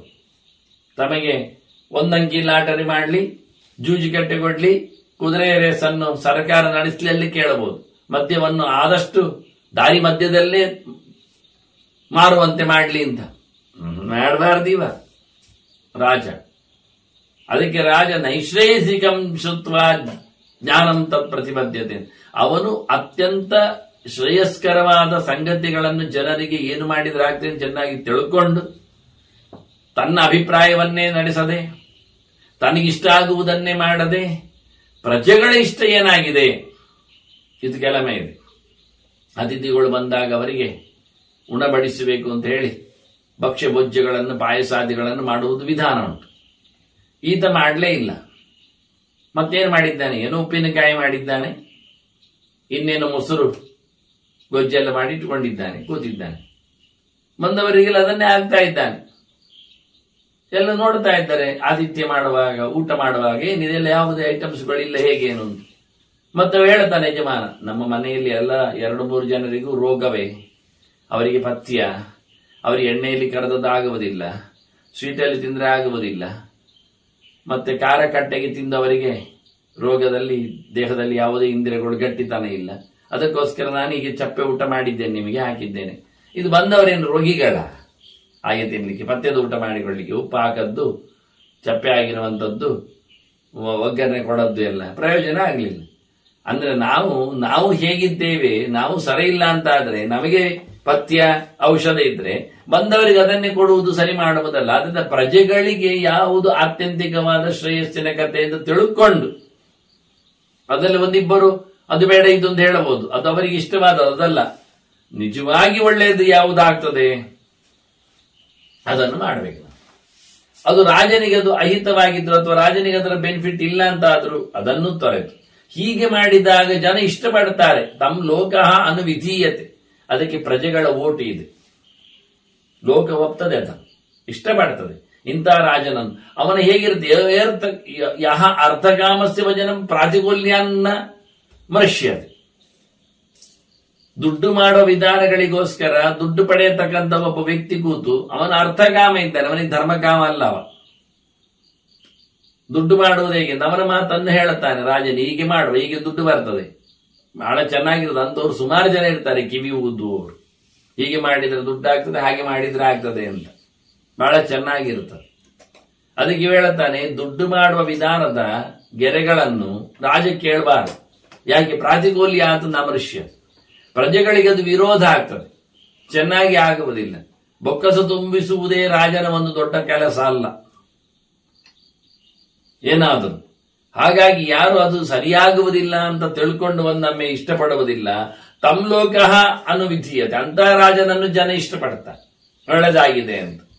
ಅವನು ಅರ್ಥಪರನೂ ಅಲ್ಲ, ಸ್ವಾರ್ಥಪರನೂ ಅಲ್ಲ, ತನ್ನ ಕೆಲಸವನ್ನು ಕೇಳುವುದಿಲ್ಲ, ದುಡ್ಡು ಮಾಡ್ಲಿಕ್ಕೂ ಹೋಗ್ತಾ ಇಲ್ಲ. ಇನ್ನು ಅಗ್ರಾಮ್ಯ ಚರಿತಾಮೃತ್ಯಂಯೋನ ಸೇವೆಯತ ನಿತ್ಯದ ಹಳ್ಳಿಯ ಚರಿತೆ, ಅದನ್ನು ಬಿಟ್ಟವ ಒಂದು ದೆಕ್ಕಲಿಂದ. ಗ್ರಾಮ್ಯ ಚರಿತೆ ಅಂದ್ರೆ ಗ್ರಾಮ್ಯ ಜನರಂತೆ ಇರುವಂತದ್ದು, ಸ್ಟ್ಯಾಂಡರ್ಡ್ ಇಲ್ಲ. ಮತ್ತೆ ಗ್ರಾಮ್ಯ ವೃತ್ತಿ ಅಂತ ಹೇಳಿದ್ರೆ ಬರೇ ಕೇವಲ ಕಾಮನ ನೆಲೆಯಲ್ಲಿ. ಈಗ ಅರ್ಥದ ಬಗ್ಗೆ ಹೇಳಿದ, ದುಡ್ಡಿನ ಚಿಂತನೆ ಅಂತ. ದುಡ್ಡು ಅಲ್ಲ, ಇದು ಕೇವಲ ಭೋಗಗಳು ದೈಹಿಕವಾಗಿ. ಇದನ್ನೇ ದೊಡ್ಡದು ಮಾಡಿಕೊಂಡವರು ಹೇಳಿಕೊಡುತ್ತಾರೆ. ಅದನ್ನು ಮಾಡುವುದಲ್ಲ ಇವ, ಅದಕ್ಕಾಗಿರುವುದಲ್ಲ. ಮನರಂಜನೆಗೋಸ್ಕರ ಜನರಿಗೆ ಬೇಕಾದ ಸೌಕರ್ಯಗಳು, ದೇಹರಂಜನೆಗೋಸ್ಕರ ಬೇಕಾಗಿರತಕ್ಕಂತಹ ವ್ಯವಸ್ಥೆಗಳು, ಅಪಾನ ಭೋಗ, ಇಂತಹ ಶಾಲಾ ವೈಭವಗಳು, ಇದು ಬೇಡ ಅಂದ. ಇದನ್ನು ಯಾರು ಒಪ್ಪುವುದಿಲ್ಲ, ಅಂತಹ ರಾಜನನ್ನು ಜನ ಇಷ್ಟಪಡ್ತಾರೆ, ಅಂತವನನ್ನು ಲೋಕ ಒಪ್ಪಿಕೊಳ್ಳುತ್ತದೆ. ಅದನ್ನ ಅರ್ಥಪರನಾದ ಕಾಮಪರನಾದ ರಾಜ ದೇಶದ ಉದ್ಧಾರ ಮಾಡಲಿಕ್ಕೆ ಸಾಧ್ಯ ಇಲ್ಲ. ಅವನು ಧರ್ಮಪರನಾಗಿರಬೇಕು. ಅದು ಧರ್ಮ ಇವತ್ತಿನ ಧರ್ಮ ಅಲ್ಲ, ನಾಳಿನ ಧರ್ಮ, ಶ್ರೇಯಸ್ಸಿನ ಧರ್ಮ. ಇಂತಹ ನೆಲೆಯಲ್ಲಿ ಬಹಳ ಚಂದವಾಗಿ ಇರುವಂತವನನ್ನು ರಾಜನನ್ನಾಗಿ ಜನ ಒಪ್ಪಿಕೊಳ್ಳುತ್ತಾರೆ. ರಾಜ ಮುಖ್ಯಾನ್ ಅಮಾತ್ಯಾನ್ ಯೋಹಿತ್ವ ನಿಹೀನಾನ್ ಕುರುತೆ ಪ್ರಿಯಾನ್ ಸವೈ ವ್ಯಸನಮಾಸಾಧ್ಯ ಸಾಧು ಮಾರ್ಗನ್ನ ವಿಂದತಿ. ರಾಜನು ತನ್ನ ಸಲಹೆಗಾರರನ್ನೆಲ್ಲ ಮಾಡಿಕೊಳ್ಳುವ ವಿಧಾನದಲ್ಲಿ ಒಳ್ಳೆಯ ಜನರನ್ನು, ಅಮಾತ್ಯರನ್ನು, ಹತ್ತಿರದಲ್ಲಿರುವವರನ್ನು, ಮಂತ್ರಿಗಳನ್ನು, ಮುಖ್ಯರಾದವರನ್ನು, ಅಂತವರನ್ನು ತೊರೆದು ಕೆಟ್ಟವರನ್ನು, ನಡೆದು ಕೆಟ್ಟವರನ್ನು, ಅಯೋಗ್ಯರನ್ನು, ಚೆನ್ನಾಗಿ ಅರಿವು ಇಲ್ಲದವರನ್ನು ಒಂದೊಮ್ಮೆ ಮಾಡಿಕೊಂಡ್ರೆ, ಯಾಕೆ ಅವರು ನನಗೆ ಇಷ್ಟ ಇದ್ದಾರೆ ಅಂತ. ತನಗಿಷ್ಟ ಇದ್ದಾರೆ. ಇವತ್ತೆಲ್ಲ ಸೆಲೆಕ್ಷನ್ಸ್ ಹಾಗೆ ಅಲ್ವಾ, ಇಷ್ಟ ಇದ್ದಾರೆ, ಇಷ್ಟ ಆಗ್ತಾರೆ, ಇಷ್ಟ ಆಗಿದ್ದಾರೆ. ಯಾಕೆಂದ್ರೆ ದುಡ್ಡು ಕೊಟ್ಟಬೇಕಾದ್ರೆ ಅಂತವರನ್ನು ಸೆಲೆಕ್ಟ್ ಮಾಡ್ತಾರೆ. ಮೆರಿಟ್ ಮೇಲೆ ಬಂದವರಿಗೆ ಕೆಲಸ ಇಲ್ಲ, ಯೋಗ್ಯತೆ ಉಳ್ಳವರಿಗೆ ಸಿಗುವುದಿಲ್ಲ. ಯಾಕೆ? ಅವರು ಇಷ್ಟ ಇಲ್ಲ, ಇಷ್ಟ ಆಗುವಂತ ವ್ಯವಸ್ಥೆ ಮಾಡಿಕೊಳ್ಳಿಲ್ಲ ಅವರು. ಆದ್ರಿಂದ ಇಂಥದ್ದೆಲ್ಲ ಅನೇಕ ಸಂಸ್ಥೆಗಳನ್ನು ನಾವು ನೋಡ್ತೇವೆ. ಅಧಿಕಾರ ವರ್ಗಗಳಲ್ಲಿ ತಮಗೆ ಇಷ್ಟಾದವರನ್ನು ಇಟ್ಟುಕೊಳ್ಳುತ್ತಾರೆ. ಒಂದಿಷ್ಟು ದುಡ್ಡು ಕೊಟ್ಟವರನ್ನು, ಬಂಧುಗಳಾಗಿರುವವರನ್ನು, ಅದು ತಪ್ಪು ಅಂದ. ಅಂತಹ ತನಗಿಷ್ಟಾದವರನ್ನು ಮಾಡಿಕೊಂಡ್ರೆ ಕೆಲಸಕ್ಕೆ, ಯೋಗ್ಯರಾದವರನ್ನು ದೂರ ಹಾಕಿದ್ರೆ, ನಮಗೆ ಇಷ್ಟ ಹೇಳಿಕೊಂಡು ನಾವು ಗೊತ್ತಿಲ್ಲದವರನ್ನು ಹಾಕಿಕೊಂಡ್ರೆ ಅವರು ಏನು ಹೇಳಿಕೊಡ್ತಾರೆ? ಸಲಹೆ ಹೇಗಿರ್ತದೆ, ಕೆಲಸ ಹೇಗೆ ಆಗ್ತದೆ? ಕೆಲಸ ಕಾಲದಲ್ಲಿ ಅವರು ಸೋಲ್ತಾರೆ ಅಥವಾ ತಪ್ಪು ಮಾಡ್ತಾರೆ. ಅದರಿಂದ ಮುಖ್ಯ ಅಮಾತ್ಯರನ್ನು ಬಿಡದೆ, ಇಷ್ಟಾದವರನ್ನು ಒಪ್ಪಿಕೊಳ್ಳದೆ ಯಾರು ಬದುಕ್ತಾನೆ ಅವನು ರಾಜ. ಇಲ್ಲ ಆದ್ರೆ ತನಗೆ ಇಷ್ಟಾದವರನ್ನು ಇಟ್ಟುಕೊಂಡು ಯೋಗ್ಯರಾದಂತಹ ಅಮಾತ್ಯನ ಹೊರ ಹಾಕಿದ್ರೆ ಇಷ್ಟಾದವರೆಲ್ಲ ಕುಡಿತ ಇತರ ಚಟಗಳಿಂದ ರಾಜನನ್ನು ಹಾಳು ಮಾಡುತ್ತಾರೆ. ಸವೈ ವ್ಯಸನಮಾಸಾಧ್ಯ ಸಾಧು ಮಾರ್ಗಂ ನಮಿಂದತೆ. ಅವನಿಗೆ ಮತ್ತೆ ಒಳ್ಳೆ ಟ್ರ್ಯಾಕಿಗೆ ಬರ್ಲಿಕ್ಕೆ ಆಗುವುದಿಲ್ಲ. ಸಜ್ಜನರ ಉದ್ಧಾರದ ಗೆರೆ ಅವನನ್ನು ಮಾತಾಡಿಸುವುದಿಲ್ಲ, ಸಿಗುವುದಿಲ್ಲ ಅವನಿಗೆ. ಯಹ ಕಲ್ಯಾಣ ಗುಣಾನ್ ಜ್ಞಾತೀನ್ ಪ್ರದ್ವೇಷಾತ್ ನೋ ಬುಭೂಷತಿ. ಒಳ್ಳೆ ಜನರಿದ್ದಾರೆ, ತನ್ನ ಸಂಬಂಧಿಗಳಿದ್ದಾರೆ, ಆದ್ರೆ ಇವನು ಅವರ ಮೇಲಿನ ಕೋಪತಾಪದಿಂದ ಅವರ ಮಾತು ಕೇಳುವುದಿಲ್ಲ, ಅವರೆಡೆಗೆ ಹೋಗುವುದಿಲ್ಲ, ಅವರನ್ನು ಬರಮಾಡಿಸಿಕೊಳ್ಳುವುದಿಲ್ಲ. ಅಂತಹ ಗಟ್ಟಿ ಮನಸ್ಸಿಲ್ಲದ ವ್ಯಕ್ತಿ ಅದೃಢಾತ್ಮ ದೃಢ ಕ್ರೋಧ. ಅವನ ಮನಸ್ಸಿನಲ್ಲಿ ಶಾಂತಿ ಸಮಾಧಾನ ಇಲ್ಲ, ಒಳ್ಳೆತನ ಇಲ್ಲ, ಮತ್ತೆ ಕೆಟ್ಟ ಕೋಪಗಳು ಗಟ್ಟಿಯಾಗಿದೆ. ಕೋಪದಿಂದ ತಿಳಿದಿರತಕ್ಕ ತನ್ನ ಬಂಧುಗಳನ್ನು, ಬಹಳ ಹಿಂದೆ ಭೀಷ್ಮ ಹೇಳಿದ್ದ, ಬಂಧುಗಳಿಂದಲೇ ರಾಜನಿಗೆ ತೊಂದರೆ ಅಂತ ಹೇಳಿ ಬಂಧುಗಳನ್ನು ದೂರ ಇಟ್ಟರೂ ರಾಜನಿಗೆ ತೊಂದರೆ ಅಂತ. ಯಾಕೆ? ಎಷ್ಟೋ ಬಂಧುಗಳು ರಾಜನನ್ನು ಉದ್ಧಾರ ಮಾಡಿದ್ದುಂಟಲ್ವಾ. ಬಂಧು ತಾನೇ ಉದ್ಧಾರ ಮಾಡುವ ರಾಜನ ಮೇಲೆ ಪ್ರೀತಿ ಉಳ್ಳವ ಅಂತ ಹೀಗೆ ತುಂಬಾ ಆಚೀಚೆ ಮಾಡಿಕೊಂಡು ಭೀಷ್ಮರು ಬಂಧುಗಳ ಜೊತೆಯಲ್ಲಿ ಇರಬೇಕಾಗಿರತಕ್ಕಂತಹ ರಾಜನ ಧರ್ಮವನ್ನು ಉಲ್ಲೇಖ ಮಾಡಿದ್ದಾರೆ. ಹಾಗಾಗಿ ಇಲ್ಲಿ ಯೋಗ್ಯ ಇದ್ದಾನೆ ಒಬ್ಬ ಬಂಧುಗಳು ಯೋಗ್ಯರಿದ್ದಾರೆ. ಅಯೋಗ್ಯರಾದ್ರೆ ಬಿಡಿ ಅವರನ್ನು, ಅಸಮರ್ಥರಾದ್ರೆ. ಸಮರ್ಥರಾಗಿದ್ದಾರೆ, ಆದ್ರೆ ಇವನವರ ಮೇಲೆ ಇವನಿಗೆ ಕೋಪ. ಯಾವತ್ತು ಬಂಧುಗಳದ್ದು ಕೋಪ ಇದ್ದೇ ಇರ್ತದೆ. ಯಾಕೆ? ಬಂಧುಗಳಾದ್ರಲ್ಲಿ ಕೋಪ ಮಾಡೋದವರು. ಅವರಿಗೆ ಲೈಸೆನ್ಸ್ ಇದೆ, ಅಧಿಕಾರ ಇದೆ, ಅವರಿಗೆ ಚಾಲ್ತಿ ಇದೆ, ಅವರಿಗೆ ತುಂಬಾ ಮೂಮೆಂಟ್ಸ್ ಇದೆ. ಹಾಗಾಗಿ ಅವರಿಗೆ ಫ್ರೀನೆಸ್ ಇರ್ಲಿಕ್ಕೆ ಹೋಗಿ ಬೇಕಾದ್ರೆ ಬಂಧುಗಳು ತರಾಟೆಗೆ ತಗೊಳ್ಳುತ್ತಾರೆ, ಬೈಲಿಕ್ಕೆ ಬರ್ತಾರೆ, ಟೀಕೆ ಟಿಪ್ಪಣಿಗಳನ್ನು ಕೊಡುತ್ತಾರೆ. ಸಂಬಂಧಿತ ಅರ್ಥದಲ್ಲಿ ಅದೇ ಸಂಬಂಧ ಅಲ್ಲದವ, ಥರ್ಡ್ ಪರ್ಸನ್ ಎಲ್ಲಿ ಆದ್ರೂ ವ್ಯಕ್ತಿಯ ಬಗ್ಗೆ ಮಾತಾಡ್ಲಿಕ್ಕೆ ಬರ್ತಾನೆ. ಬಂದ್ರೆ ನಾವೇ ಕೇಳ್ತೇವೆ, ನೀನ್ ಯಾರಯ್ಯ ಹೇಳುವವ, ನಿನಗೇ ಕಯ್ಯ ಅಂತೇವಲ್ವಾ. ಹಾಗಾಗಿ ನಮ್ಮನ್ನು ತಿದ್ದುವವ, ತೀಡುವವ, ಟೀಕಿಸುವವ, ಎಳೆಯುವವ ಎಲ್ಲ ಯಾರು ಕೇಳಿದ್ರೆ ನಮ್ಮ ಮನೆ ನಮ್ಮ ಬಂಧುವೆ. ಯಾಕೆ? ಅವನಿಗೆ ಬಂಧುವಾಗಿ ಇರುವುದರಿಂದ ಅವನಿಗೆ ಸ್ವಲ್ಪ ಅಧಿಕಾರ ಇದೆ. ಅದರಲ್ಲಿ ಸ್ವಲ್ಪ ವಯಸ್ಸಿನಲ್ಲಿಯೋ ಅಥವಾ ಬಂಧುತನದಲ್ಲಿಯೋ ಅವನು ಸ್ವಲ್ಪ ಅಧಿಕಾರದಲ್ಲಿಯೋ ದೊಡ್ಡವನಾಗಿದ್ರೆ ಖಂಡಿತವಾಗಿ ರೂಲ್ ಔಟ್ ಮಾಡ್ತಾನೆ, ಅಲ್ಲಾಡಿಸ್ತಾನೆ, ಎಳಿತಾನೆ, ಕೇಳ್ತಾನೆ. ಹೀಗಾಗಿ ಏನ್ ಮಾಡ್ತೇವೆ ನಾವು? ಅಂತವನ ಮೇಲೆ ದ್ವೇಷವನ್ನು ಇಟ್ಟುಕೊಳ್ಳುತ್ತೇವೆ. ಅವರು ನಮಗೆ ಆಗುವುದಿಲ್ಲ ಅಂತ ಹೇಳಿ, ನಮಗೆ ಆಗುವುದಿಲ್ಲ. ಹೀಗಾಗಿ ಅವನನ್ನು ನಾವು ದೂರ ಮಾಡಿಬಿಟ್ರೆ, ದ್ವೇಷದಿಂದ ಕೋಪದಿಂದ ಅವನನ್ನು ನಾವು ಇಷ್ಟಪಡದಿದ್ರೆ ಅಂತವನು ಒಳ್ಳೆಯ ರೀತಿಯಲ್ಲಿ ರಾಜ್ಯಭಾರ ಮಾಡುವುದಿಲ್ಲ. ನಾಸ್ಯಾರ್ಥ ವಸತೆಯಂತಿಕೆ, ಅವನಲ್ಲಿ ಸಂಪತ್ತು ಒಟ್ಟು ಸೇರುವುದಿಲ್ಲ. ಆದ್ದರಿಂದ ನಮಗೆ ಬೇಕಾಗಿರತಕ್ಕಂತಹ ಒಳ್ಳೆಯ ಗುಣಲಕ್ಷಣವುಳ್ಳ ಬಂಧುಗಳನ್ನು ದೂರ ಮಾಡಿಕೊಳ್ಳಬಾರದು. ಬಂಧುಗಳು ಹತ್ತಿರ ಇರಬೇಕು. ಹತ್ತಿರ ಇದ್ದಾಗ ಇವನಿಗೆ ಲಾಭ ಹೆಚ್ಚಿದೆ ಅಂತ. ಯಾರ್ಯಾರೋ ಏನೇನೋ ತಿನ್ನುವ ಮೂಲಕ, ಕಬಳಿಸುವ ಮೂಲಕ ಇವನನ್ನು ಪೂರ್ತಿಯಾಗಿ ದೂರ ಹಾಕಿಬಿಡ್ತಾರೆ. ಬಂಧುಗಳು ಹಾಗೆ ದೂರ ಮಾಡಲಿಕ್ಕೆ ಆಗುವುದಿಲ್ಲ. ದೂರ ನುಂಗಿಕೊಂಡು ಕೂತರು ಸಹ ಇವನನ್ನು ಒಪ್ಪಿಕೊಂಡಿರುತ್ತಾರೆ. ಆ ಒಂದು ಮುಖದಲ್ಲಿ ಪ್ರೀತಿ ಇರ್ತದೆ, ಸಂಬಂಧದ ನೆಲೆ ಇರ್ತದೆ, ಒಂದು ಜೀನ್ಸ್ ಅನ್ನುವ ಬೇಕಾದ್ರೆ ವಂಶವಾಹಿನಿ ಇರ್ತದೆ. ಹೀಗಾಗಿ ಅಂದವರನ್ನು ದೂರ ಮಾಡಿಕೊಳ್ಳಿಕ್ಕಿಲ್ಲ ಅಂತ. ಅತಯೋ ಗುಣ ಸಂಪನ್ನಾನ್ ಹೃದಯಸ್ಯ ಅಪ್ರಿಯಾನಪಿ, ತುಂಬಾ ಚಂದವಾದ ಗುಣವಂತಿಕೆ ಇದೆ, ಬೇಕಾದಷ್ಟು ಯೋಗ್ಯತೆ ಇದೆ, ಆದರೆ ಮನಸ್ಸಿಗೆ ಅವರು ಇಷ್ಟ ಆಗ್ತಾ ಇಲ್ಲ. ಹಾಗಿದ್ದರೂ ಪ್ರಿಯೇಣ ಗುರುತೆ ವಶ್ಯಾನ್ ಚಿರಂ ಯಶಸ್ಸಿ ತಿಷ್ಠತಿ, ಅವನನ್ನು ಹೇಗಾದರೂ ಮಾಡಿ ಪ್ರೀತಿಪಾತ್ರನಾಗುವಂತೆ ಮಾಡಿಕೊಂಡು ಅವನಲ್ಲಿ ತನ್ನ ಕೆಲಸಕ್ಕೆ ಬರುವಂತೆ ಮಾಡಿಕೊಂಡ್ರೆ ಅವನು ಖಂಡಿತವಾಗಿ ಬಹಳ ಕಾಲ ಬದುಕ್ತಾನೆ, ಚೆನ್ನಾಗಿ ರಾಜ್ಯಭಾರ ಮಾಡ್ತಾನೆ. ಯಾಕೆಂದ್ರೆ ಒಳ್ಳೆಯ ಗುಣಯುತವಾದ ಸಿಕ್ಕಿದ್ದಾನೆ. ಬಂಧುವಿನ ಶಬ್ದ ಇಲ್ಲ ಇಲ್ಲಿ, ಬಂಧುವಲ್ಲ, ಗುಣವಂತ. ಆದ್ರೆ ಅವನಿಗೆ ಇಷ್ಟ ಇಲ್ಲ. ನಮಗೂ ಏನೋ ಕಿರಿಕಿರಿ ಇರ್ತದೆ. ಆದ್ರೂ ಗುಣವಂತನನ್ನು ಆದಷ್ಟು ವಶೀಕೃತನಾಗಿಸಿಕೋ, ಒಳಗೆ ಹಾಕಿಕೋ. ಅವನಿಗೆ ಪ್ರಿಯವಾದ ಮಾತುಗಳಿಂದ ಪ್ರಿಯವನ್ನು ಮಾಡುವ ಮೂಲಕ ಅವನಿಗೆ ನಮ್ಮ ಪ್ರಿಯವಾಗುವಂತೆ ಮಾಡಿದರೆ ಬಹಳ ಅದ್ದೂರಿಯಾದಂತಹ ಯಶಸ್ಸು ಇದೆ ಅಂತ. ನಾಕಾಲೇ ಪ್ರಣಯದರ್ಥಾನ್, ಕೆಲವು ಹಿಂಟ್ಸ್ ಕೊಡುತ್ತಾನೆ ವಾಮದೇವ ರಾಜನಿಗೆ. ಸಮಯ ನೋಡಿ ಸಂಪತ್ತನ್ನು ಗಳಿಸಪ್ಪ.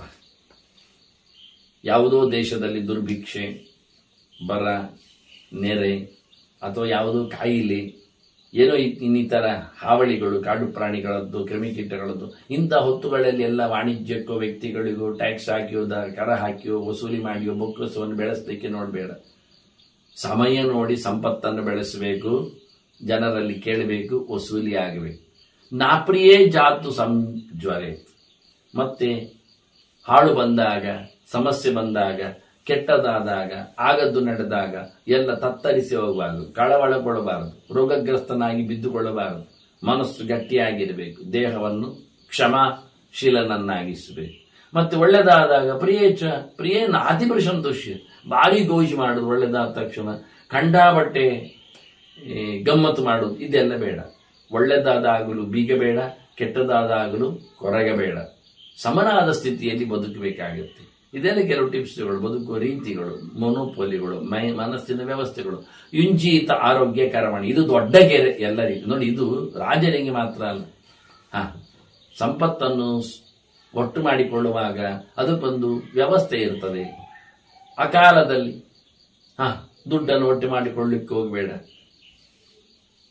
ದುಡಿಯುವ ಕಾಲದಲ್ಲಿ ದುಡಿಯಬೇಕು ಹೊರತು ದುಡಿಯದ ಕಾಲದಲ್ಲಿ ರಾತ್ರಿ ಹಗಲಿನಲ್ಲಿ ದುಡಿಯುವುದು, ಮತ್ತೆ ವಿಷಮ ಪರಿಸ್ಥಿತಿಯಲ್ಲಿ ಜೋರು ಮಳೆ ಬಂದಾಗಲೂ, ಏನು ಬಿಸಿಲಿದ್ದಾಗಲೂ ದುಡಿಯುವುದು, ಹೀಗೆಲ್ಲ ಮಾಡಿಕೊಂಡು ದೇಹವನ್ನು ಹಾಳಿ ಮಾಡಿಕೊಂಡ್ರೆ ಮತ್ತೆ ನಾಳೆ ಒಳ್ಳೆ ಕೆಲಸ ಮಾಡಲಿಕ್ಕೆ ಆಗುವುದಿಲ್ಲ. ಧರ್ಮವನ್ನು ತೊರೆದು ಕೆಲವುಂಟು, ಬೆಳಿಗ್ಗೆ ಎದ್ದುಕೊಂಡು ಓಡುವುದು, ಯಾವುದೋ ಒಂದು ಎಲ್ಲಿಯೋ ದೂರದಲ್ಲಿನ ಪೌರಹಿತ್ಯ ಕರ್ಮ. ಅತ್ತ ತಿನ್ನಲಿಕ್ಕಿಲ್ಲ, ಇತ್ತ ತಿನ್ನುವುದು ಬೇಗ ತಿಂತಾನೆ, ಅತ್ತ ಧರ್ಮವು ಸಾಯ್ತದೆ, ಸೂರ್ಯೋದಯಕ್ಕಿಂತ ಮೊದಲು ತಿಂದು ಓಡುತ್ತಾನೆ, ಒಂದು ಜಪ ಮಾಡದೆ ನಿಲ್ತಾನೆ. ಹೀಗಾಗಿ ಏನೋ ಒಂದು ರೀತಿಯಿಂದ ಸಂಪಾದನೆ ಮಾಡಬೇಕು ಅಂದಾಗ ಅಕಾಲದಲ್ಲಿ ಮಾಡಬೇಡ. ಯಾವುದಕ್ಕೂ ಒಂದು ಸಮಯ ಇದೆ, ಅದಕ್ಕೆ ಅನುಗುಣವಾಗಿ ಸಂಪಾದನೆ ಇರಲಿ. ಜೊತೆಯಲ್ಲಿ ನೋವಾದಾಗ ಅಳುತ್ತಾ ಅದನ್ನು, ಸಂಕಟ ಪಡ್ತಾ ಅದನ್ನು, ನೆನಪಿಸಿಕೊಳ್ತಾ ಅದನ್ನು ಉದ್ದ ಮಾಡುತ್ತಾ ಮನಸ್ಸಿಗೆ ಹಾಳು ಮಾಡಿಕೊಳ್ಳಬೇಡ. ಅದು ಖುಷಿ ಬಂದಾಗ ಕಂಡಾಬಟ್ಟೆ ಹಿಗ್ಗಿಕೊಂಡು ಆ ಕ್ಷಣವನ್ನು ಭಾರಿ ಮೋಜಿನಲ್ಲಿ ಕಳೆಯುವುದು, ಅದು ಬೇಡ. ಯಾಕೆ ಸುಖ ಸ್ನಾನಂತರ ದುಃಖ ಮುಂಟಲ ಕತೆ ಒಂದು ಹೋದ ಬಳಿಕ ಇನ್ನೊಂದು ಬಂದೇ ಬರ್ತದೆ. ಹಾಗಾಗಿ ಅದನ್ನು ಒಂದು ರೀತಿಯಿಂದ ಸಮ ದುಃಖೆ ಸುಖೆ ಸುಖ ದುಃಖೆ ಸಮಯ ಕೃತ್ವ ಲಾಭ ಲಾಭವು ಜಯಾಜಯವು ಅಂತ ಕೃಷ್ಣ ಹೇಳಿದಾಗೆ ದ್ವಂದ್ವಗಳನ್ನು ಸರಿಯಾಗಿ ನೋಡಿಕು. ಮುಖ್ಯವಾದ ಎಲ್ಲರಿಗೂ ಕೊಡತಕ್ಕ ಟಿಪ್ಸ್ ಏನು ಕೇಳಿದ್ರೆ, ಯುಂಜೀತ ಆರೋಗ್ಯ ಕರ್ಮಣಿ, ಟೋಟಲ್ ಹೇಳ್ತಾನೆ. ನಿನ್ನ ದೈಹಿಕವಾದ, ಮಾನಸಿಕವಾದ, ಮತ್ತೆ ಸಾಮಾಜಿಕವಾದ, ಸಾಂಸ್ಕೃತಿಕವಾದ, ಸಾಮೂಹಿಕವಾದ, ವೈಯಕ್ತಿಕವಾದ ಮತ್ತು ಸಾಂಘಿಕವಾದ ಎಲ್ಲದರ ಆರೋಗ್ಯವನ್ನು ಚೆನ್ನಾಗಿ ಕಾಪಾಡು. ಅದಕ್ಕೆ ಅನುಗುಣವಾಗಿ ನೀನು ಆರೋಗ್ಯದಲ್ಲಿ ನಿನ್ನ ಆರೋಗ್ಯವನ್ನು ವೃದ್ಧಿಸುವಲ್ಲಿ ನಿನ್ನ ಕರ್ಮ ಇರಬೇಕು, ನೀನಿರಬೇಕು. ಅದು ಹೇಗೆ ಬೇಕಾದ್ರೆ ನೋಡು, ಮನಸ್ಸಿನ ಆರೋಗ್ಯ, ದೇಹದ ಆರೋಗ್ಯ, ಪರಿಸರದ ಆರೋಗ್ಯ, ಮನೆ ಮಂದಿಯ ಆರೋಗ್ಯ ಎಲ್ಲ ಸೇರಿ ಇರ್ತದೆ. ಅದನ್ನ ಸ್ವಸ್ಥ ಮನಸ್ಕನಾಗುವಂತೆ ಸ್ವಸ್ಥ ದೇಹವನ್ನು, ಸ್ವಸ್ಥ ಪರಿಸರವನ್ನು ಮಾಡಿಕೊಳ್ಳುವಂತೆ ಇರಬೇಕು ರಾಜ. ಅದರಿಂದ ಆರೋಗ್ಯ ಕೆಡುತ್ತೆ. ಯಾವುದೋ ಕಾಲದಲ್ಲಿ ದುಡ್ಡಿಗೆ ಕೈ ಹಾಕಿದಾಗ ಪ್ರಜೆಗಳು ದಂಗೆ ಹೇಳುತ್ತಾರೆ, ಮನಸ್ಸು ಕಿರಿಕಿರಿ ಆಗತ್ತೆ. ಒಂದಿಷ್ಟು ಆಗಲೇಬೇಕೆನ್ನತಕ್ಕಂಥ ಗೋಲಿದ್ದಾಗ ಆಗದೇ ಇದ್ದಾಗ ತುಂಬಾ ಅಪ್ಸೆಟ್ ಆಗ್ತಾನೆ, ಕೋಪಕ್ಕೆ ಒಳಗಾಗ್ತಾನೆ, ಯಾರ್ಯಾರನ್ನು ಮತ್ತೆ ಹೇಗೇಗೋ ಇಲ್ಲ ಮಾಡಬಹುದು ಅವನು. ಅದರಂತೆ ಕೊರಗಬಾರದು. ದುಃಖ ದುಮ್ಮಾನಗಳು ಬಂದಾಗ ಕಳೆದ ಬಾರಿಗೆ ವೇದವ್ಯಾಸರು ಹೇಳಿದ್ರು, ಶೋಕಸ್ಥಾನ ಸಹಸ್ರಾಣಿ ಭಯಸ್ಥಾನ ಶತಾನಿ ದಿವಸೆ ದಿವಸೆ ಮೂಢಮಾವಿಶಂತಿ ಅಂತ ನ ಪಂಡಿತ. ಇದು ನಾವು ಮಂಗಳದ ಪ್ರವಚನದಲ್ಲಿ ಕೇಳಿದ್ದೀವಿ, ನೆತ್ತಿಡಿದ ಗೆರೆಗಳನ್ನು ಸ್ವಲ್ಪ ವ್ಯತ್ಯಾಸದಲ್ಲಿ. ಅದನ್ನ ಯಾವತ್ತು ಬರುತ್ತೆ ಕಿರಿಕಿರಿಗಳು, ಸಂಕಟಗಳು, ಸಮಸ್ಯೆಗಳು ಅಂದಾಗ ನಾವು ಬಹಳಷ್ಟು ತತ್ತರಿಸಿ ಹೋಗಬಾರದು. ಖುಷಿ ಬಂದಾಗಲೂ ಬೀಗಿ ಅದನ್ನು ಬಹಳ ದೊಡ್ಡ ಮಟ್ಟಿನಲ್ಲಿ ನಡೆಸಿಕೊಡಬಾರದು ಎನ್ನುವ ಮೂಲ ತತ್ವಗಳು ಎಲ್ಲರಿಗೂ ಅನ್ವಯ ಆಗುವಂತೆ ರಾಜನಿಗೆ ದೊಡ್ಡ ಮಟ್ಟಿನಲ್ಲಿ, ರಾಜನಿಗೆ ಇದೆಲ್ಲಕ್ಕೂ ಸಂಬಂಧಪಟ್ಟಂತೆ ಆಗ್ತದೆ, ಅದನ್ನು ಉಲ್ಲೇಖ ಮಾಡ್ತಾನೆ ಅವನು. ಮತ್ತೆ ರಾಜ ದಿನ ಯೋಚನೆ ಮಾಡಬೇಕು. ಕೇಮಾನುರಕ್ತಾ ರಾಜಾನಃ ಕೇ ಭಯ ಸಂಭಾಷಿತ ಮಧ್ಯಸ್ಥ ದೋಷ ಕೇಚೈಷಾಂ ಇತಿ ನಿತ್ಯಂ ವಿಚಿಂತೆಯೇತ್. ರಾಜನಿಗೆ ಆಗದ ರಾಜರು ಯಾರಿರ್ತಾರೆ, ಜನ ಇರ್ತಾರೆ.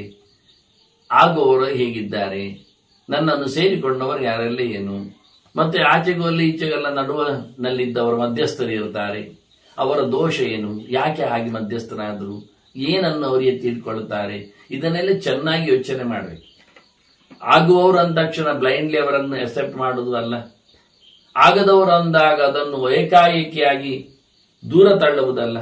ಮಧ್ಯಸ್ಥರಂದಾಗ ಸಿಗುವುದಿಲ್ಲ ಎಂದು ಬಿಡ್ಲಿಕ್ಕೂ ಅಲ್ಲ. ಅದರಲ್ಲಿ ಎಷ್ಟರ ಅಂಶದಲ್ಲಿ ಮಧ್ಯಸ್ಥರಿದ್ದಾರೆ, ಏನವರ ದೋಷ ಇದೆ, ಯಾವುದನ್ನು ಸರಿ ಮಾಡಲಿಕ್ಕೆ ಬರ್ತದೆ, ಎಲ್ಲ ವಿಷಯದಲ್ಲಿ ರಾಜನಿಗೆ ಪ್ರಿಯ ಪಾತ್ರರು ಯಾರು, ದ್ವೇಷಗಳು ಯಾರು, ನಡುವಿನಲ್ಲಿ ನಿಂತವರು ಯಾರು, ಇವರನ್ನೆಲ್ಲ ಅರ್ಥ ಮಾಡಿಕೊಳ್ಳಿಕೊಂಡು ಅವನು ರಾಜ ಬಹಳ ಚೆನ್ನಾಗಿ ನೋಡಿಕೊಳ್ಳಿಕ್ಕೆ ಉಂಟು. ನ ಜಾತು ಬಲವಾನ್ ಭೂತ್ವ ದುರ್ಬಲೆ ವಿಶ್ವಸೇತ್ ವಜಿತ್. ನಾನು ಗಟ್ಟಿದ್ದೇನೆ ಹೇಳಿಕೊಂಡು ಏನು ಅಲ್ಲದವ ಅಂತ ಹೇಳಿಕೊಂಡು ಅವನ ಮೇಲೆ ಏನು ತೊಂದರೆ ಇಲ್ಲ ಅಂತ ಬಿಡಬಾರದು. ಒಂದು ಕಣ್ಣಿಟ್ಟಿರ್ಲೇಬೇಕು. ಎಷ್ಟು ದುರ್ಬಲನಾಗಿದ್ರು, ನಾವೆಷ್ಟು ಬಲಿಷ್ಠರಾಗಿದ್ರು, ಬಲಾಬಲದ ನಿರ್ಣಯದಲ್ಲಿ ಯಾವ ಪಾಯಿಂಟ್ಸ್ ಹೋಗ್ಬೋದು. ಇದನ್ನೇ ನಾನು ಹೇಳುದು ಆಡುವಾಗ ಚದುರಂಗದಲ್ಲಿ. ನನ್ನಲ್ಲಿ ಮಂತ್ರಿ ಇದ್ದಾನೆ, ಆನೆ ಇದೆ ಅಂತ ಬೀಗುವವ ಖಾಲಿ ಒಂದು ಕುದುರೆ ಇದ್ದವನೇ ಎಲ್ಲ ಕಟ್ಟಿ ಹಾಕಿ ಎಲ್ಲ ಮುಗಿಸಿ ಹೋಗಿ ಆಡಿದ್ದುಂಟು. ಆದ್ರಿಂದ ಬಲಾಬಲದ ನಿರ್ಣಯ ಪಕ್ಕ ಸುಲಭ ಇಲ್ಲ. ಎಷ್ಟು ದೊಡ್ಡ ನೋಡಿ ದುರ್ಯೋಧನ ದೊಡ್ಡ ಬಲ ಇದೆ ಹೇಳಿಕೊಂಡ, ಪಾಂಡವರ ಬಲ ಏನು ಅಲ್ಲದ್ದು ಅಂತಲೂ ಅಹವತ್ತು ಮಾಡಿಕೊಂಡ. ಏನೇ ಆಗಿಕೊಳ್ಳಿ ಅವನು ನಂಬಿಕೊಂಡಿದ್ದ, ಭಾರಿ ಇದ್ದಾರೆ, ಭಾರಿ ಬರ್ತಾರೆ ಅಂತ.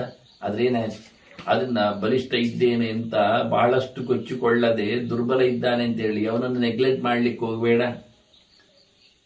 ಅಷ್ಟೇ ದುರ್ಬಲ ಅಂತ ಹೇಳಿಕೊಂಡು ಅವನ ಮೇಲೆ ತಿಳ್ಕೊಳ್ಳಬೇಡ. ಭಾರುಂಡ ಸದೃಶಾಹ್ಯತೆ ನಿಪತಂತಿ, ಹಿಂದೆ ಗಿಡುಗರ ಅಂತ ಹೇಳಿದ್ರು, ಈಗ ಬೇರುಂಡ ಹಕ್ಕಿಯನ್ನು ಹೇಳ್ತಾರೆ. ಅದೊಂದು ರೀತಿಯ ಜಾತಿ ಹಕ್ಕಿ. ಇವತ್ತು ಆ ಜಾತಿ ಹಕ್ಕಿಯನ್ನು ನಾವು ಕಾಣುವುದು ಕಷ್ಟ, ಇನ್ಯಾವುದಕ್ಕೆ ಹೆಸರು ಕೊಡಬೇಕಾಗತ್ತೆ. ಹಾಗೆ ನಿಪತಂತಿ ಪ್ರಮಾದ್ಯತಃ, ನಾವು ದುರ್ಬಲ ಇದ್ದೇವೆ ಅಂತೇಳಿ ಬಲಿಷ್ಠ ಇದ್ದೇನೆ ಅಂತ ಹೇಳಿಕೊಂಡು ಸುಮ್ಮನೆ ಕೂತಿದ್ರೆ, ಎಚ್ಚರ ತಪ್ಪಿದ್ರೆ ಅಂತ ಹೊತ್ತಿನಲ್ಲಿ ಅವನ ಆಕ್ರಮಣ ಮಾಡ್ತಾರ. ಅದೂ ಒಂದು ಜಾತಿಯ ಹಕ್ಕಿಗಳೇ, ಹದ್ದುವಿನಂತೆಂದಿಟ್ಟುಕೊಳ್ಳುವ.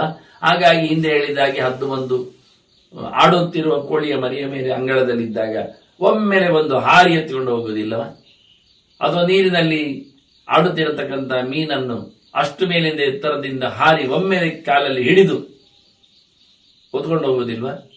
ಹಾಗೆ ನಿಮ್ಮನ್ನು ಯಾವ ಕಾಲದಲ್ಲಿ ದುರ್ಬಲರಿದ್ದಾರೆ ಅಂತ ಹೇಳಿಕೊಂಡು ದೂರದಲ್ಲಿ ಕೂತವರು, ನೀವು ಯೋಚನೆ ಇಲ್ಲದೆ ಅವರನ್ನು ನಿಯಮಿಸಿಕೊಳ್ಳದೆ ಇದ್ದವರು ಇಂದ ನಿಮ್ಮನ್ನು ಬಲಾತ್ಕಾರದಿಂದ ಅವರು ಎದ್ದು ಕೊನೆಗೆ.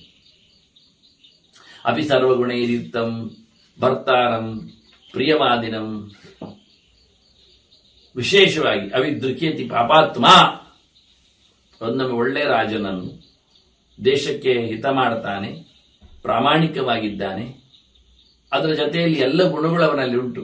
ಹಾಗಿದ್ರೂ ಅವನು ವಿರೋಧಿಸ್ತಾನೆ, ದ್ವೇಷಿಸ್ತಾನೆ ಅಂದರೆ ಅವನು ಸ್ವಭಾವ ಕೆಟ್ಟದು ಅಂತ ಅರ್ಥ. ಅವನು ಪಾಪಿ ಇದ್ದಾನೆ. ನ ತಸ್ಮಾದ್ ವಿಶ್ವಸೇತ್ ಜನಾನ್. ಹಾಗಾಗಿ ಯಾವ ಕಾಲದಲ್ಲಿಯೂ ಯಾರೊಬ್ಬನು ಎಂಥವನನ್ನು ಕೆಟ್ಟವನಾಗಿ ಟೀಕಿಸಬಹುದಾದ್ರಿಂದ ಜನರನ್ನು ಕೂಡಲೇ ಒಪ್ಪಲಿಕ್ಕೆ ಹೋಗಬೇಡ.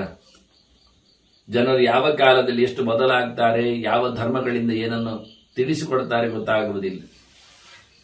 ಹೀಗೆ ಬಹಳ ಚಂದವಾದ ಮಾತುಗಳನ್ನೆಲ್ಲ ನಹುಷ, ಅವನ ಮಗ ಯಯಾತಿ, ಈ ಯದುವಂಶದ ಮೂಲಪುರುಷ, ಪೂರ್ವಂಶಕ್ಕೆ ನಾಂದಿಯಾದವ, ಅವನು ಹಾಡಿದ್ದಾನೆ, ಹೇಳಿದ್ದಾನೆ. ಯತಾಂ ರಾಜೋಪನಿಷದಂ ಯಯಾತಿ ಸ್ಮಾಹ ನಾಹುಷ. ಅವನು ನಮಗೆ ಹೇಳಿಕೊಟ್ಟ ಮಾರ್ಗ ಇದು ಬಹಳ ಚಂದವಾಗಿ. ಮನುಷ್ಯ ವಿಜಯೇ ಯುಕ್ತ ಹಂತಿಶತ್ರುನ ಅನುತ್ತಮಾನ್. ಮನುಷ್ಯರನ್ನು ಗೆಲ್ಲುವಲು ಯೋಗ್ಯವಾದಂತಹ ವ್ಯವಸ್ಥೆಯಲ್ಲಿ ರಾಜ ಕೂತರೆ ಎಂತಹ ಶತ್ರುಗಳನ್ನು ಹಿಮ್ಮೆಟ್ಟಿಸಿ ಆನು ಬಿಟ್ಟು ಹಾಕಿಯ. ಅದನ್ನು ಒಳ್ಳೆ ರೀತಿಯಾಗಿ ಧರ್ಮದ ಪಾಲನೆ, ಯೋಗ್ಯ ರೀತಿಯಾದಂತಹ ವ್ಯವಸ್ಥೆ, ಅಮಾತ್ಯರ ಜ್ಞಾತಿಗಳ ಸಂಗ್ರಹ, ಇವನ್ನೆಲ್ಲ ಮಾಡಿಕೊಂಡಾಗ ರಾಜ ಗೆಲ್ತಾನೆ ಅಂದಾಗ ಹೋರಾಡ್ತಾನೆ ಹೇಳಿದ್ರೆ ಅದಕ್ಕೂ ಒಂದು ಮಾತು ಹೇಳ್ತಾನೆ ವಾಮದೇವ, ಅಯುದ್ಧೇನೈವ ವಿಜಯಂ. ಮುಖ್ಯವಾಗಿ ವಸುಧಾಧಿಪಃ ವರಯೇತ್ಸ್. ರಾಜ ಹೋರಾಡದೇನೇ ಗೆಲುವನ್ನು ಸಂಪಾದನೆ ಮಾಡಲಿಕ್ಕೆ ನೋಡ್ಬೇಕು, ಅದು ವಿಶೇಷ. ಯುದ್ಧೇನೇ ವಿಜಯಂ ವರ್ಧಯೇತ್. ಹೇಗಿದ್ದರು ನಯವಂತಿಕೆಯಿಂದ, ಸಂಧಿಯಿಂದ, ಅವನ ಮೇಲೆ ಒತ್ತಡದಿಂದ, ಅವನಿಗೇನು ಕೊಡುವ ಮೂಲಕ ದಾನದಿಂದ, ಸಾಮದಿಂದ, ಹೀಗೆ ಯುದ್ಧವನ್ನೇ ಹೆಚ್ಚು ಮಾಡ್ತಾ ಇರಬಾರದು. ಯುದ್ಧ ಇಲ್ಲದೇನೆ ಹೋರಾಟದಲ್ಲಿ ಗೆಲುವನ್ನು ಸಂಪಾದಿಸುವಂತೆ ಮಾಡಬೇಕು. ಅವರಿಗೆ ಬರತಕ್ಕಂಥ ಆಹಾರದ ಸರಬರಾಜನ್ನು ನಿಲ್ಲಿಸುವಂತೆಯೋ, ನೀರು ಕೊಡದಂತೆಯೋ, ಹೀಗೆಲ್ಲ ಅವರನ್ನು ಅಧೀನರನ್ನಾಗಿಸುವ ವ್ಯವಸ್ಥೆಯಲ್ಲಿ ಮಾಡಿಕೊಡಬೇಕು. ಹೋರಾಟ ಮಾಡಿದರೆ ಕಂಡಾಪಟ್ಟೆ ಖರ್ಚು ವೆಚ್ಚಗಳು ಉಂಟು. ಯಾವತ್ತು ಹೋರಾಟ ಮಾಡುವುದೇ ಒಂದು ಚಟವು ಆಗುವ ಸಂಭವ ಇರ್ತದೆ. ಹೀಗಾಗಿ ರಾಜನಿಗೆ ಹೋರಾಟ ಇಲ್ಲದೆ ಗೆಲುವು ಬೇಕು, ಸೋಲುವುದಲ್ಲ, ಹೇಡಿಯಾಗಿ ಕೂತ್ಕೊಳ್ಳುವುದಲ್ಲ. ಮತ್ತೆ ಹೋರಾಟ ಎನ್ನುವುದು ಅದು ಜಗನ್ಯ. ಜಗನ್ಯಮಾಹೋ ವಿಜಯಂ ಯುದ್ಧೇನ ಚ ನರಾಧಿಪ. ಹೋರಾಟದಿಂದ ಗೆಲ್ಲುವುದನ್ನು ಸೆಕೆಂಡರಿ ಅಂತಾರೆ, ಅದು ಒಳ್ಳೆಯದಲ್ಲ. ಜಗನ್ಯ ಅಂದ್ರೆ ಸೊಂಟದಿಂದ ಕೆಳಗೆ ಅಂತ ಅರ್ಥ. ಇದು ಕೆಳಗೆ ಇರುವಂಥದ್ದು ಉತ್ತಮವಾದಂತಹ ವ್ಯವಸ್ಥೆ ಅಲ್ಲ. ಅದರಿಂದ ಉತ್ತಮ ರೀತಿಯಲ್ಲಿ ಆದರೆ ಹೊರಗಿನ ಅಂಗಳದಲ್ಲಿ ಆಯುಧಗಳನ್ನು ಹಿಡಿದು ಜಳಪಿಸಿಕೊಂಡು ಕೈಕಾಲುಗಳನ್ನು ಕತ್ತರಿಸಿಕೊಳ್ಳದೆ ಆಗತಕ್ಕಂತಹ ಸೌಮ್ಯವಾದ ಹೋರಾಟ, ಅದರಿಂದ ಗೆಲುವನ್ನು ಸಾಧಿಸುವಂಥದ್ದು ರಾಜನಿಗೆ ಬೇಕಾಗಿದೆ. ಈ ಅಂಗಳದಲ್ಲಿ ಆನೆ ಕುದುರೆಗಳನ್ನು, ಜನಸಾಮಾನ್ಯರ ಬದುಕನ್ನು ಹಾಳು ಮಾಡಿಕೊಳ್ಳುವ ಹೋರಾಟ ದೊಡ್ಡ ಸಂಗತಿ ಅಲ್ಲ. ಅದರಿಂದಲೇ ಕೃಷ್ಣನೇ ಬಹಳಷ್ಟು ಎಚ್ಚರದಿಂದ ದೌತ್ಯಕ್ಕೆ ಬಂದು 5 ಊರನ್ನಾದ್ರೂ ಕೊಡ್ಲಿಕ್ಕೆ ಕೇಳ್ತಾ, ಮಾಕಂದಿ, ವಾರಣಾಮತ, ಇವೆಲ್ಲ ಇಂದ್ರಪ್ರಸ್ಥ ಎಲ್ಲ ಕೇಳಿದ್ರು ಕೊಡದೇ ಇದ್ದಾಗ ಹೋರಾಟ ಆದದ್ದು. ಕಂಡಾಬಟ್ಟೆ ಈ ತತ್ವವನ್ನು ಅಳವಡಿಸಿಕೊಳ್ಳಲು ಕೃಷ್ಣ ಬಹಳ ಚೆನ್ನಾಗಿ ಧರ್ಮರಾಜನಲ್ಲಿ ಮಾಡಿಕೊಂಡಿದ್ದ. ಆಗದೆ ಹೋಯ್ತು. ಹಾಗಾಗಿ ಬಹಳ ಕಷ್ಟದಲ್ಲಿ ರಾಜ ಹೋರಾಟವನ್ನು ಮಾಡಲಿಕ್ಕೆ ಹೋದಾಗ ಅದನ್ನೇ ದೊಡ್ಡ ಸಂಗತಿ ಮಾಡಿಕೊಳ್ಳದೆ, ಮತ್ತೆ ರಾಜನು ಆಗದೇ ಇರುವ ಸಂಗತಿ ಕೈ ಹಾಕಲಿ ಹೋಗಬಾರದು. ನದಾತ್ಯ ಅಲಬ್ಧಂ ಲಿಪ್ಸೇತ, ಅಲಬ್ಧಂ ಲಿಪ್ಸೇತ. ಸಿಗಲಾರದ ಸಂಗತಿಗೆ ಯಾವ ರಾಜ್ಯ ಸಿಗುವುದಿಲ್ಲ. ಅಲ್ಲಿನ ಕೋಶ ಅಥವಾ ಅಲ್ಲಿನ ಪ್ರಕೃತಿ ಸಂಪತ್ತು ಅಥವಾ ಅಲ್ಲಿನ ಪ್ರದೇಶ ವಿಶೇಷ, ಅಲ್ಲಿನ ಐತಿಹಾಸಿಕ ದಾಖಲೆಗಳು ಇವೆಲ್ಲ ಸಿಗುವುದಿಲ್ಲ. ಆದ್ರೆ ಬಿಟ್ಟುಕೊಡಪ್ಪ, ಬೇಡ. ನಜಾತು ಅಲಬ್ಧಂ ಲಿಪ್ಸೇತ. ಕೈಗೆ ಆಗದ್ದು ಎಟಕತ್ತು. ಅತ್ಯಂತ ಎತ್ತರದ ಮರದ ತುದಿಯಲ್ಲಿ ಜೇನುಗೂಡಿದೆ, ಸಿಗುವುದಿಲ್ಲ ಅಂದಾಗ ಹತ್ತಿ ಹೋಗಿ ಹಿಡಿಲಿಕ್ಕೆ ಹೋಗಿ ಬಿದ್ದು ಕೈಕಾಲಿ ಮುರಿದು ಇನ್ನು ಯಾವ ಕಾಲಕ್ಕೂ ಜೇನುತುಪ್ಪ ತಿನ್ನದಂತೆ ಮಾಡಿಕೊಳ್ಳಬಾರದು. ಹಾಗಾಗಿ ಸಿಗಲಾರದ ಸಂಗತಿಯ ಬಗ್ಗೆ ರಾಜ ಯಾವತ್ತೂ ಲಾಲಸೆಯನ್ನು ಮಾಡಿಕೊಳ್ಳಿಕ್ಕಿಲ್ಲ ಅಂತ. ಅದು ಯಾವಾಗ ಮೂಲೇನ ಅತಿ ದೃಢೆ ಸತಿ, ಬಹಳ ಚೆನ್ನಾಗಿ ಅವ ಗಟ್ಟಿಯಾಗಿದ್ರೆ ಏನಾದ್ರು ಕೆಲಸ ಮಾಡಬಹುದು. ಅವನ ಮೂಲೆ ಅಂದ್ರೆ ಅವನ ಬಲ, ಗಟ್ಟಿತನ, ಅದೇ ನಾದಿದ್ರಡೆ ಗಟ್ಟಿ ಇಲ್ಲದಿದ್ರೆ, ಸೈನ್ಯವೇ ಅವನಲ್ಲಿ ಗಟ್ಟಿ ಇಲ್ಲದಿದ್ರೆ, ಅವನ ಬಲವೇ ಗಟ್ಟಿ ಇಲ್ಲದಿದ್ರೆ ಅವನು ಹೇಗೆ ತಾನೆ ಸಿಗಲಾರದ ಸಂಗತಿಯನ್ನು ಸಿಕ್ಕಲಿಕ್ಕೆ ಇಷ್ಟಪಡ್ತಾನೆ? ಹಾಗಾದೇನರ್ಥ ಆಯ್ತು? ನಮ್ಮಲ್ಲಿ ಸಾಮರ್ಥ್ಯ ಬೇಕಾದಷ್ಟಿದ್ರೆ ಯಾವುದನ್ನು ಪಡೆಯಲಿಕ್ಕೆ ಪ್ರಯತ್ನಿಸಬಹುದು.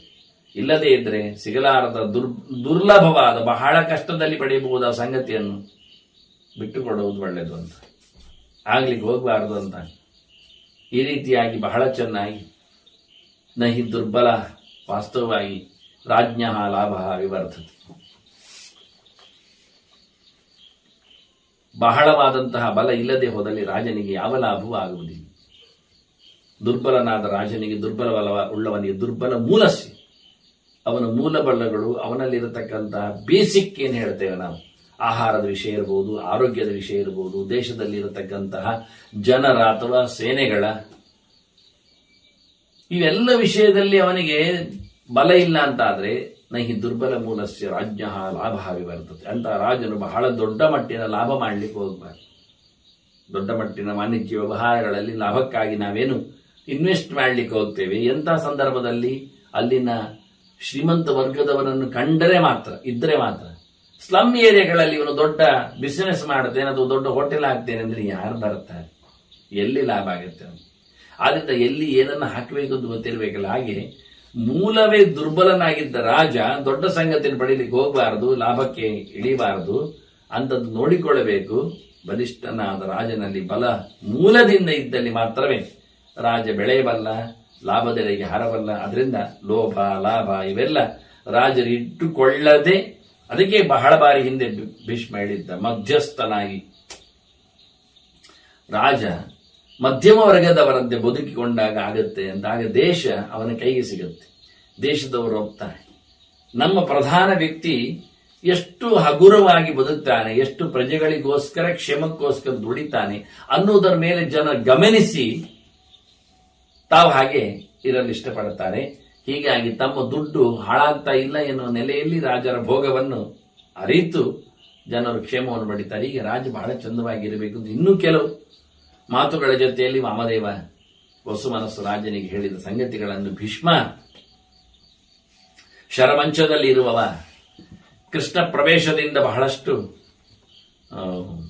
ವಿಶೇಷವಾದ ಸಾಮರ್ಥ್ಯವನ್ನು ಪಡೆದು ನಿಂತವ ಧರ್ಮರಾಜನಿಗೆ ಅನೇಕ ಧರ್ಮಗಳ ಚಿಂತನೆಗಳನ್ನು ಬಹಳ ಅದ್ದೂರಿಯಾಗಿ ವಿಶದವಾಗಿ ಉದಾಹರಣೆಗಳೊಂದಿಗೆ ತಿಳಿಸಿಕೊಡುತ್ತಾನೆ. ಈಗಾಗಲೇ ಯುದ್ಧದ ಬಗ್ಗೆ ಕೇಳಲಿಕ್ಕೆ ಹೋಗಿ ಮತ್ತಷ್ಟು ಯುದ್ಧ ಇಲ್ಲದ ವಿಜಯ ಅಂದಾಗೆಲ್ಲ ಮತ್ತಷ್ಟು ಭೀಷ್ಮನಿಗೆ ಮಾತುಗಳಿಂದ ಇವನಿಗೆ ಧರ್ಮರಾಜನಿಗೆ ಪ್ರಶ್ನೆಗಳು ಬರ್ತವೆ. ಮುಂದೆ ಆತನ ಹೀಗೆ ಮುಂದೆ ಬರ್ತಾ ಬರ್ತಾ ಮಾತಿನಲ್ಲಿ ಬರತಕ್ಕ ಅನೇಕ ಅಂಶಗಳಲ್ಲಿನ ಎಳೆಗಳನ್ನು ಆತ ಪ್ರಶ್ನಿಸ್ತಾನೆ. ಆ ಪ್ರಶ್ನೆಗಳು ಹೇಗಿರುತ್ತವೆ, ಅದರ ಉತ್ತರಗಳೇನು ಎನ್ನುವುದನ್ನು ಮುಂದಿನ ಚಿಂತನೆಯಲ್ಲಿ ಮತ್ತೆ ಕೇಳುವ. ವಂದನೆಗಳು. ಶ್ರೀಕೃಷ್ಣ ಅರ್ಪಣಮಸ್ತು. ನಾರಾಯಣ ನಾರಾಯಣ ನಾರಾಯಣ.